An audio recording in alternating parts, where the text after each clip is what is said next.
स्वागत है story universe में। इकाई सुखबीर। कमरे में कोई भी चीज ऐसी नहीं थी जो उसकी दृष्टि को विशेष तौर पर अपनी ओर खींचती। वह जाना पहचाना कमरा था जिसका एक कोना एक तरफ को बढ़ा हुआ था। शुरू में उसको यह कमरा देखकर अजीब सा लगा था। उसका चौकोर न होना उसकी नजर में अखरा था। उसको देखकर हर समय टेढ़ी चारपाई का ख्याल आता था, और जैसे टेढ़ी चारपाई पर सोना बेढंगा सा लगता है, उस कमरे में बैठकर या फर्श पर बिछे बिस्तर पर लेटकर भी बेढंगा सा लगता था, मानो कोई चीज आपका ढांचा बिगाड़ बैठी हो। यह एहसास कुछ समय तक ही रहा था। फिर आहिस्ता आहिस्ता उसको मानो आदत पड़ गई थी। उसको लगा था कि कमरा इस प्रकार की शक्ल का भी हो सकता है। इस शहर में कई इमारतें थीं, तिकोनी अथवा अचौकोर प्लाटों पर बनी हुई, जिनमें कुछ कमरे ऐसे भी थे। हाँ, कमरे की किसी भी वस्तु ने उसका ध्यान अपनी ओर नहीं खींचा। वही नित्य प्रतिदिन दिखाई देने वाली वस्तुएं थीं। उसमें किल्लियों पर बड़ी सफाई से टंगे हुए कपड़े, नीचे लकड़ी के छोटे से रैक में बड़े करीने से रखी हुई किताबें, पत्रिकाएं और अखबारें। उसी तरफ बढ़े हुए एक कोने में पड़े कुछ बर्तन, डिब्बे और स्टोव, एक साफ सुथरी छोटी सी रसोई और इसी तरह की कुछ अन्य वस्तुएं। वह बिस्तर पर बैठा हुआ था और सामने शून्य से में देख रहा था। उस शून्य में हल्की सी धुंध थी, या कि यह उसकी आंखों की धुंध थी। हाँ, उसकी आंखों की ही धुंध थी, और वह धुंध उसके दिमाग में भी थी। कुछ समय पहले वह धुंध बहुत सघन थी। राही मिल गया था और उसको जबरन खींचकर शराब के अड्डे पर ले गया था। राही को शराब पीने के लिए साथ चाहिए था। बिना साथ के वह शराब नहीं पी सकता, और शराब पीने के पश्चात राही ने उसका अधिक देर तक साथ नहीं दिया था। कुछ देर घूमने के बाद एक जगह रुककर उसने पूछा था, अब क्या प्रोग्राम है? कोई खास नहीं, उसने कहा था। अच्छा, तो मैं चलता हूं, एक जरूरी काम है। फिर कब होगी मुलाकात? देखो, उसके मुंह से निकला था। राही टैक्सी पकड़कर चला गया था। उसके चले जाने के बाद वह कुछ देर तक वहीं खड़ा रह गया था। उसको सूझा नहीं कि कहाँ जाए, क्या करे। उसको बेइंतहा अकेलापन महसूस हुआ था। उसको लगा था वह मानो किसी उजाड़ बियाबान में खड़ा हो। आखिर उसके कदम अचेत ही अपने कमरे की ओर चल पड़े थे। उसने वहां से बस नहीं पकड़ी थी। दिमाग की बोझिल हालत और बेध्यानी में ही वह चलता रहा था और अपने कमरे के सामने पहुंच गया था। कमरे में पहुंचकर उसका डर कुछ कम हुआ था, पर अकेलापन कम नहीं हुआ था। वह और बढ़ गया था। कैसा अकेलापन था वह, सूना और खाली। वह कुछ देर उस अकेलेपन में घिरा रहा था, पर अब अकेलापन नहीं था, बस एक शून्य सा एहसास था। शून्य जो उसके बाहर पसरा हुआ था, जो उसके अंदर भरा हुआ था। कमरे में कोई भी वस्तु ऐसी नहीं थी जो उसकी दृष्टि को खास तौर पर अपनी ओर खींचती। रात काफी बीत चुकी थी, पर उसकी आंखों में नींद नहीं थी। वह उसी तरह सामने शून्य में देखता रहा। कुछ देर बाद उसको सामने वाली दीवार दिखाई दी, मैली और सीलन भरी, जिस पर से सफेदी उड़ी हुई और कुछ जगहों पर से पपड़ियां उतरी हुई। उस पर घसमैले रंग के छोटे बड़े धब्बे थे, और उन धब्बों में एक तरफ, जहां दीवार का हिस्सा बड़ा साफ और सपाट था, एक चित्र टंगा हुआ था। पहले तो उसको वह चित्र अन्य धब्बों की भांति एक धब्बा ही प्रतीत हुआ, पर जब उसकी नजर उस पर टिकी ही रही तो वह धब्बा न रहा। उसमें से एक शक्ल उभरने लगी। वह शक्ल मानो हिल रही थी। उसकी लकीरें और रंग हिलते हुए परस्पर जुड़ रहे थे। अब वह चित्र को एक तक देख रहा था। चित्र ने मानो उसकी नजर को पूरी तरह से अपनी गिरफ्त में ले लिया था, परंतु वह स्वयं अभी भी चित्र को पूरी तरह पकड़ नहीं पा रहा था। वह जब भी उस चित्र को देखता, वह कुछ देर उसकी पकड़ में न आता। उसके आपस में उलझे हुए रंग ढलकते रहते, आपस में फंसी हुई लकीरें थिरकती रहती, और एक चेहरा रह रहकर बदलता हुआ नई शक्ल अख्तियार करता रहता। अंत में वह शक्ल एक जगह पर खड़ी हो जाती और उसकी नजर की पकड़ में आ जाती। वह चित्र उसको मुकुल घोष ने दिया था। मुकुल। उसको मुकुल घोष का ख्याल आया, और अपने उस अकेलेपन को महसूस करते हुए उसने सोचा, मैं मुकुल की तरफ क्यों नहीं चला गया? राही के चले जाने के बाद मैं मुकुल की ओर चला गया होता तो अच्छा था, परंतु उस समय ख्याल ही नहीं आया। खैर, अब भी जाया जा सकता है। अब नहीं, अब तो रात बहुत हो चुकी है और मुकुल यहां से बहुत दूर है। कम से कम 1 घंटा लग जाएगा उस तक पहुंचने में। मुकुल, उसने फिर सोचा और चित्र में उसकी शक्ल देखने लगा। वह चित्र मुकुल का सेल्फ पोर्ट्रेट था। बड़ा शौक था उसको अपने पोर्ट्रेट बनाने का। वह अपने अनगिनत पोर्ट्रेट बना चुका था। जैसे आदमी खाली कागज सामने देखकर उस पर लिखने लग पड़े और बार बार अपना नाम लिखे, कुछ इसी प्रकार मुकुल सेल्फ पोर्ट्रेट बनाया करता था। पर इतने सेल्फ पोर्ट्रेट बनाने पर भी उसकी तृप्ति नहीं हुई थी। वह हमेशा कहा करता, इन सेल्फ पोर्ट्रेटों में मैं स्वयं को पहचानने का जतन कर रहा हूं, अपने आप को खोजने का यत्न कर रहा हूं, लेकिन अभी तक मैं अपने आप को पकड़ नहीं सका हूं। मुकुल से उसकी मुलाकात हुई थी तो पहली ही मुलाकात में वह उसकी ओर खिंच गया था। बड़ी दिलचस्प शख्सियत थी उसकी। उसका चेहरा भी दिलचस्प था और उसकी बातें भी। वह एक हॉस्टल में रहता था, हॉस्टल के सिरे वाले एक छोटे से कमरे में। वही उसका स्टूडियो था, बिखरे हुए चित्रों से भरा हुआ। कई शैलियों के चित्र थे वे। उन चित्रों में भी मुकुल अपने आप को खोजने का यत्न कर रहा था और उनका सफर तय करता हुआ किसी मंजिल पर पहुंचना चाह रहा था। पर मंजिल है कहां? वह कहता। मंजिल कहीं नहीं है, बस सफर ही सफर है। चित्रों का सफर, उसने सोचा, और उन चित्रों में सेल्फ पोर्ट्रेटों का सफर। मुकुल रात दिन वह सफर तय कर रहा था। वह सफर तय कर रहा था, पर मंजिल पर नहीं पहुंचना चाह रहा, क्योंकि उसके अपने शब्दों में, जिस दिन मैं मंजिल पर पहुंच गया उस दिन खुदकुशी कर लूंगा। मंजिल पर पहुंचकर जीने का क्या फायदा? और क्योंकि मैं खुदकुशी से डरता हूं, इसलिए मंजिल पर पहुंचने से भी डरता हूं। वैसे यह भी एक हकीकत है कि मंजिल कहीं नहीं है, बस सफर ही सफर है। मुकुल को भी वह पहली मुलाकात में अच्छा लगा था और वह उसको अपने कमरे पर ले गया था।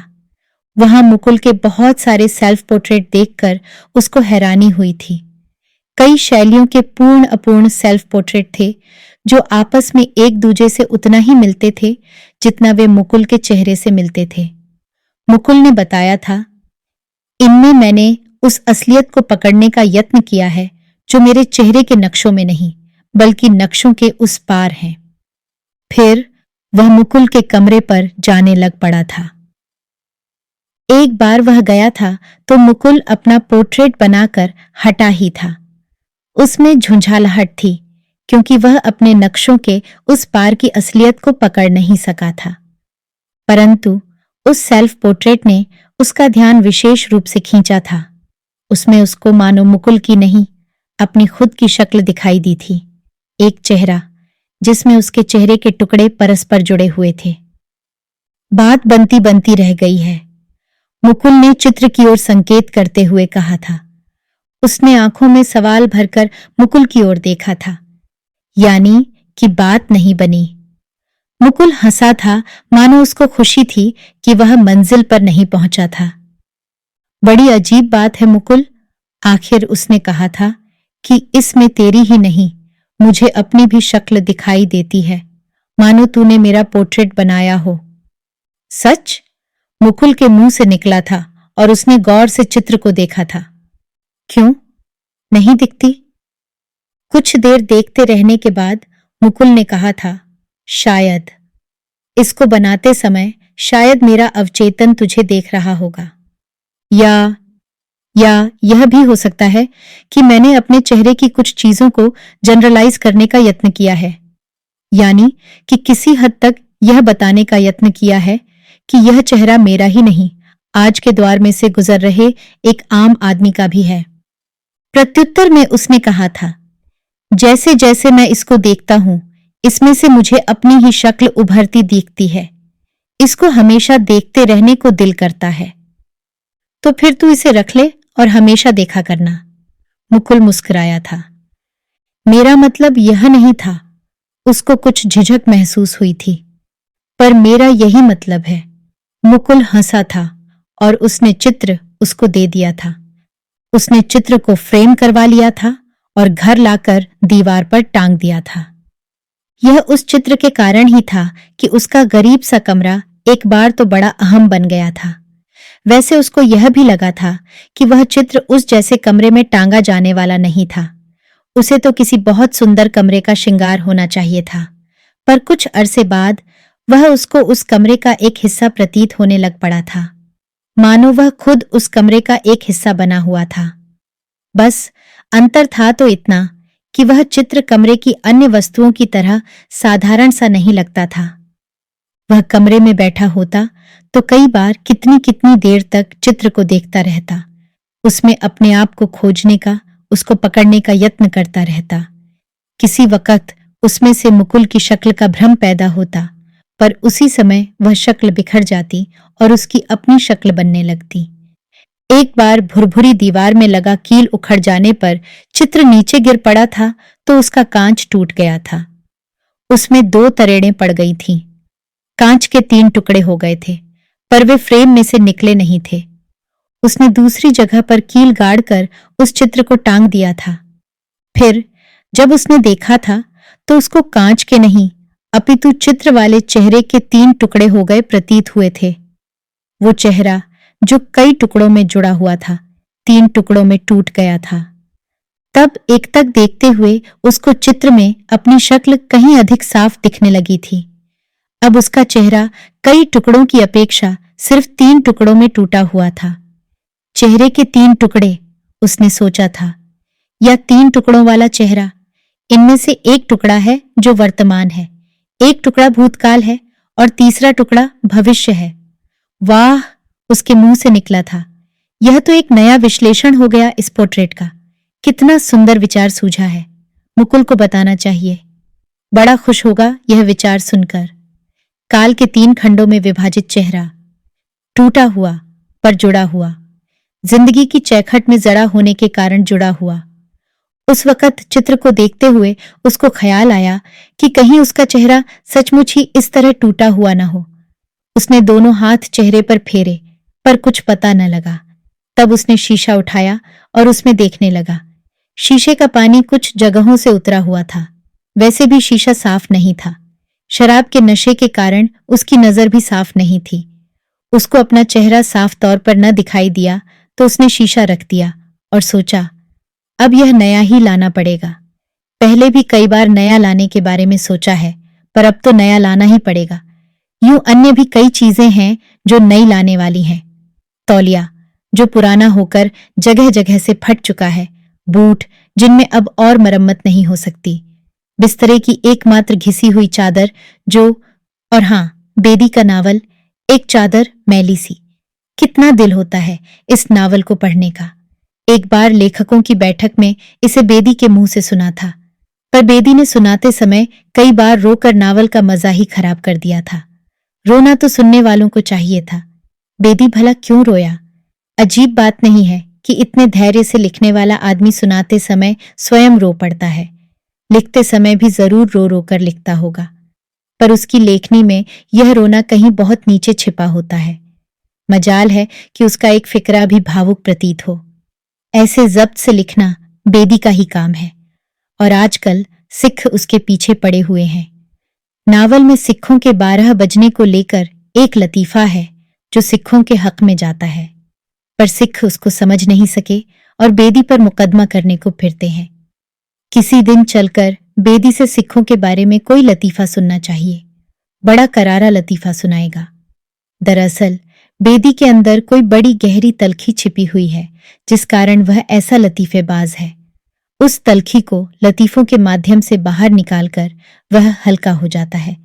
पर लेखक के तौर पर कितना गहन गंभीर है उसका हुनर। लो, यह बेदी भी किधर ले चला है। वह बेदी और अपने आप पर हल्का सा मुस्कुराया और फिर सोचने लगा कि क्या सोच रहा था। उसे कुछ याद न आया। तब उसके सामने फिर दीवार वाला चित्र उभरा और उसके एक टुकड़े को वह एकटक देखने लगा। यह टुकड़ा, उसने मन में कहा, चेहरे के वर्तमान का टुकड़ा है। वर्तमान का चेहरा, सड़कों की गर्दिश का चेहरा, इस शहर की भीड़ का चेहरा, बगैर आंखों वाली भीड़ जो शहर में बिखरी पड़ी है, भाग दौड़ रही है और शहर की हदों में फंसी पड़ी है। यह शहर जो वर्तमान है, इस शहर में से निकला नहीं जा रहा। जिंदगी इस शहर में फंसी हुई है। हाँ, यह वर्तमान का चेहरा इस शहर में फंसा हुआ चेहरा है। अपने गांव से टूटा हुआ, खेतों से और गांव वाले घर से बिछुड़ा हुआ। उसको अपना गांव दिखाई दिया, बहुत दूर, और उस गांव में अपना घर दिखा और अपना परिवार, माँ, पिता और दोनों बहनें और छोटा भाई, भूरी भैंस और काली बकरी। 3 सवा 3 बरस हो गए थे घर को छोड़े, घर वालों से बिछुड़े, और वह गांव नहीं जा सका था। वह शहर में फंसा हुआ था और निकल नहीं पा रहा था। इस शहर में आकर उसका चेहरा मानो फ्रेम के कारण जुड़ा हुआ था। उसको स्मरण हो आया कि बहुत पहले उसने कहीं पढ़ा था, होटल में बैठे एक आदमी के बारे में जो इस तरह उदास बैठा हुआ था कि उसके चेहरे से उसकी नजर टूटी हुई थी, नजर से उसकी सोचें टूटी हुई थीं, और सोचों से। तब इस बात को वह पूरी तरह समझ नहीं पाया था, पर यहां आकर, इस शहर में आकर यह बात इतनी अच्छी तरह समझ में आई थी कि उस चेहरे को वह कई बार अपने ख्यालों में देखा करता था। इस शहर में आकर उसका चेहरा कई चेहरों का बना था। क्लर्क का चेहरा, बेकार आदमी का चेहरा, उस मंगते का चेहरा जो वह बन नहीं सका था, और भूख का चेहरा, और फिल्म डायरेक्टर के चौथे असिस्टेंट का चेहरा, और एक असफल कहानीकार का चेहरा। हाँ, यही भिन्न भिन्न चेहरे हैं, उसने सोचा, जिनके टुकड़ों को जोड़कर मुकुल सेल्फ पोर्ट्रेट बनाता है। मानो उसके इस सेल्फ पोर्ट्रेट के अंदर कई टुकड़े हैं, पर नहीं, अब तो वे सिर्फ 3 ही टुकड़े हैं।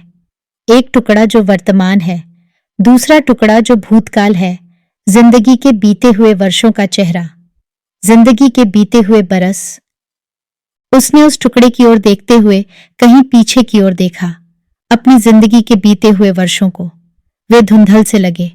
उसने उनको स्पष्ट देखने के लिए अपने दिमाग पर जोर डाला, लेकिन उसके सामने जो धुंध थी, उसमें वे वर्ष साफ दिखाई न दिए। उसने सोचा, इन वर्षों में मेरा चेहरा कैसा रहा होगा, वह उसकी कल्पना न कर सका। तब उसने अपनी किसी पुरानी फोटो को सामने लाने का यत्न किया। कॉलेज के दिनों की एक फोटो उसके सामने आई जो उसके आइडेंटिटी कार्ड पर लगी हुई थी। कॉलेज में उसका वह पहला साल था और अंतिम भी। आगे की कॉलेज की पढ़ाई उससे छूट गई थी, परंतु वह 1 वर्ष उसकी जिंदगी का कैसा वर्ष था। तब वह आज जैसा नहीं था। तब का चेहरा वह अपने आइडेंटिटी कार्ड वाले चेहरे के सामने लाया तो उसके साथ ही एक और चेहरा उसके सामने आ गया। तृप्ता, नहीं, तृप्ति का चेहरा। तृप्ता उसको कुछ अजीब सा लगता था। वह उसके बारे में जब भी सोचता, मन में तृप्ति कहकर ही सोचता। वह उसको बेइंतहा अच्छी लगती थी। वह सारा दिन उसके बारे में सोचता रहता, पर उसके साथ कभी बात करने का साहस नहीं कर सका था। वह बस यही सोचता था कि कभी अवसर मिला तो अपने आप बात हो जाएगी। आखिर एक बार जब उसने तृप्ति को किसी अन्य लड़के के साथ, वही जगमोहन के साथ जो कॉलेज में सबसे अधिक शौकीन और लोफर लड़का था, पार्क के एक कोने में हंस हंस कर बातें करते देखा था, तो उसको लगा था कि तृप्ति कांच की एक लड़की थी जो उसी क्षण टूटकर चूर चूर हो गई थी और उसके अनगिनत टुकड़े उसकी जिंदगी में धंस गए थे। उनकी चुभन आज भी बाकी थी। उस समय उसको अपना चेहरा बहुत तुच्छ प्रतीत हुआ था। वैसे कितने तीखे नयन नक्श थे उसके। गोरा रंग था, भूरे बाल, बिल्कुल उसकी माँ का चेहरा लगता था, सुंदर और कोमल, लड़कियों जैसा। स्कूल के नाटकों में उसने कई बार लड़की का रोल किया था। फिर उसकी दाढ़ी आ गई, भूरे, मुलायम, घुंघराले बाल, और उस दाढ़ी की वजह से उसका चेहरा कुछ और ही बन गया था। वैसे भी उसका चेहरा भर गया था और बड़ा मर्दाना प्रतीत होने लगा था। पर इस शहर में आकर उसने दाढ़ी और केश कटवा डाले थे। यहां तो अपने आप को संभालना ही कठिन है, दाढ़ी केश कौन संभाले, उसने कहा था। फिर एक बार हालात ऐसे बन गए थे कि दाढ़ी बढ़ने लगी तो बढ़ती ही रही थी। वह कटवा नहीं सका था। बेकारी का वो बहुत कठिन दौर था। वैसे उन दिनों दाढ़ी रखने का उसको कुछ लाभ ही हुआ था। अंदर की ओर धंसा और पिचका चेहरा जो बहुत ही कमजोर सा लगता था, दाढ़ी के कारण कुछ रौबदार बन गया था। उसे खुद को भी लगता था कि वह इतना कमजोर तो नहीं हुआ था। फिर एक बार जब चौथे असिस्टेंट डायरेक्टर के तौर पर 70 रुपये की नौकरी कर रहा था, तो फिल्म में एक छोटा सा रोल मिलने पर उसको दाढ़ी कटवानी पड़ी थी। उस रोल में मुश्किल से 15 सेकंड का काम था उसका, और उसके 250 रुपये मिले थे उसको।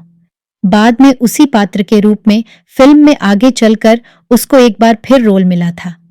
डायरेक्टर ने उसके काम की बहुत प्रशंसा की थी। तब उसको एक आस बंधी थी कि यदि फिल्म चल गई तो उस रोल की वजह से उसको दूसरी फिल्मों में भी काम मिलने लगेगा। परंतु फिल्म जब रिलीज हुई तो उसका रोल कहीं नहीं था। एडिटिंग के वक्त वो पात्र ही फिल्म में से निकाल दिया गया था। वैसे फिल्म चली भी नहीं थी। फिल्म नहीं चली थी तो उसका डायरेक्टर भी नहीं चला था। उसके बाद उसको कोई फिल्म नहीं मिली थी। सो उसके साथ चौथे असिस्टेंट के रूप में उसकी नौकरी भी जाती रही थी। तब फिर वही सड़कों की गर्दिश थी। एक बात से वह खुश था कि उसको शीघ्र ही फिल्म लाइन से छुटकारा मिल गया था, नहीं तो वह सालों साल उसमें फंसा रहता और वर्तमान में फंसा किसी उम्मीद में भविष्य की ओर देखता रहता। फिल्म लाइन में भविष्य कितना सुनहरा और शानदार दिखाई दिया करता था। अब वह पीछे की ओर नहीं, आगे की ओर देख रहा था, आगे अपने भविष्य की ओर। फिल्मी जिंदगी वाले भविष्य की ओर नहीं, अपनी अब की जिंदगी के भविष्य की ओर। पर भविष्य उसको अंधेरा दिख रहा था। भविष्य के उस अंधेरे में उसने अपना चेहरा देखना चाहा, पर वह दिखाई न दिया। भविष्य का चेहरा उसने सोचा और सामने चित्र की ओर देखा। उसके एक टुकड़े को वह देर तक देखता रहा, पर उसमें से भी अपना भविष्य का चेहरा न देख सका। शायद कुछ लोगों का भविष्य होता ही नहीं, उसने सोचा। कुछ देर बाद उसको अपनी आंखें बोझिल होती प्रतीत हुईं। उनमें नींद थी और थकान थी, पर वह चित्र की ओर एकटक देखता रहा। उसकी आंखें मुंदने लग पड़ीं। आखिर वह लेट गया और उसको नींद आ गई। सोए हुए उसने जैसे सपने में देखा, चित्र के टूटे हुए कांच की जगह नया साबुत कांच लगा हुआ था, और वह कई टुकड़ों वाला चेहरा भी मानो साबुत हो गया था। मुकुल के बनाए चेहरे से वह बिल्कुल ही भिन्न चेहरा प्रतीत हो रहा था, और वह चेहरा उसने झट पहचान लिया, उसकी मां का चेहरा था, बिल्कुल मां का चेहरा। पर तब उसने देखा मां की आंखों में आंसू थे, और उसके होठों पर जो चिर मुस्कान होती थी वह गायब थी। उस मुस्कुराहट के बिना उसको लगा वह चेहरा उसकी मां का नहीं था, वह कोई बेहद पराया चेहरा था। आशा करते हैं कि यह कहानी आपको बहुत पसंद आई होगी। ऐसी और कहानियां सुनने के लिए जुड़े रहिए हमारे चैनल स्टोरी यूनिवर्स के साथ। धन्यवाद।